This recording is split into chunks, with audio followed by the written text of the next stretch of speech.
உங்கள் favourite TV ஷோக்களை இனி miss பண்ண தேவையில்லை. ZEE5 இல் முற்றிலும் இலவசமாக காணுங்கள், இங்கேயும் எப்பொழுதும். Gautham,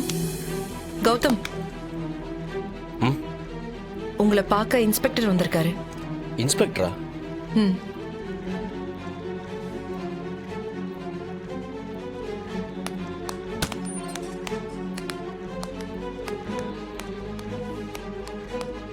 good morning. Good morning. என்ன இன்ஸ்பெக்டர், இவ்வளோ காலையில் வந்திருக்கீங்க? அந்த ஆள் ஏதாவது பிரச்சனை பண்ணானா என்ன? அந்த அக்கௌண்டன்ட் தற்கொலை பண்ணிக்க முயற்சி பண்ணதுதான் பிரச்சனை.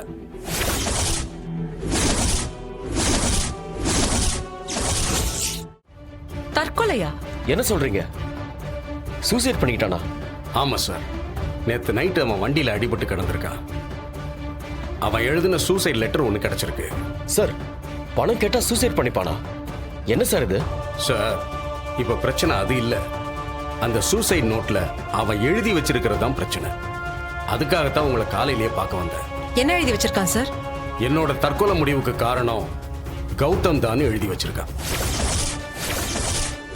ஐயோ சார், அவனுக்கு ஏதாவது ஒன்று ஆகி அவன் இறந்துட்டான்னா நான் உங்களை அரெஸ்ட் பண்ண வேண்டியதாயிடும்.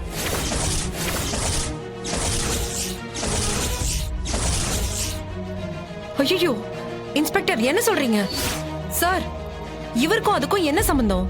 அவன் தெளிவா எழுதி வச்சுட்டு போயிருக்கான் மேடம். நேத்து தான் நீங்க அவன் மேல கம்ப்ளைண்ட் கொடுத்துருக்கீங்க. அவன் பண மோசடி பண்ணிட்டான்னு. பண மோசடி விவகாரத்துல நீங்க அவனை கொலை பண்ணிட்டீங்கன்னு அந்த குடும்பம் உங்க மேல கோபமா இருக்கு. அவன் மட்டும் இறந்துட்டான்னா அவன் ஸ்டேட்மெண்ட்டே வாக்குமூலமா ஆயிடும். அதுக்கப்புறம் கௌதம் சாரை காப்பாத்துறது ரொம்ப கஷ்டம். Gautham, I'm sorry Gautham. நிஜமா இப்ப இதை எப்படி டீல் பண்றதுன்னு எனக்கு தெரியல. எல்லாமே என்னாலதான். இவங்க எல்லாரும் சொல்ற மாதிரி நான் இந்த பிரச்சனையை கையில எடுக்காம இருந்திருந்தா இப்படி எல்லாம் ஆயிருக்காது. தேவையில்லாம நான் போட்ட பிரஷர் தான் இதுக்கெல்லாம் காரணம். I'm sorry Gautham. என்ன பேசிட்டு இருக்கீங்க நீங்க? நம்மளை சுத்தி இருக்கிற தவறுகளை கண்டுபிடிக்கணும்னு நினைச்சீங்க. அதுல என்ன தப்பு இருக்கு? நீங்க இப்படி எல்லாம் சாரி கேட்கணும்னு எந்த அவசியமும் கிடையாது. அவன் இப்படி பண்ணிப்பான்னு யாருக்கு தெரியும்? நீங்க கவலைப்படாதீங்க. இப்போ நான் லாயரை பார்த்து பேசுறேன், அவங்க பார்த்துப்பாங்க. Sorry mister Gautham. என்ன இன்ஸ்பெக்டர், என்னாச்சு? நீங்க யாருக்கு வேணா கால் பண்ணி பேசுங்க. உங்களை யாரு பார்க்கறதா இருந்தாலும் வீட்டில் தான் வந்து பார்க்கணும்.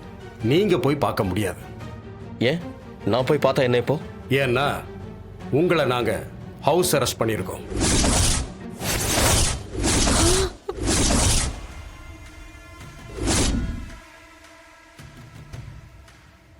அவன் பொழைக்கிற வரைக்கும் உங்களை வெளியில விட முடியாது.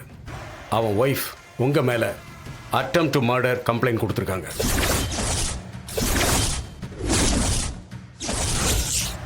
அது சூசைடு இல்ல, நீங்க தான் அவனை கொலை பண்ண முயற்சி பண்ணிருக்கீங்கன்னு அவங்க உறுதியா சொல்றாங்க. சோ இதுக்கு ஒரு முடிவு தெரிகிற வரைக்கும் நீங்க ஹவுஸ் அரெஸ்ட்ல தான் இருக்கணும். ZEE5 ஆப்பை டவுன்லோட் செய்து அனைத்து எபிசோடுகளையும் இலவசமாக பாருங்க.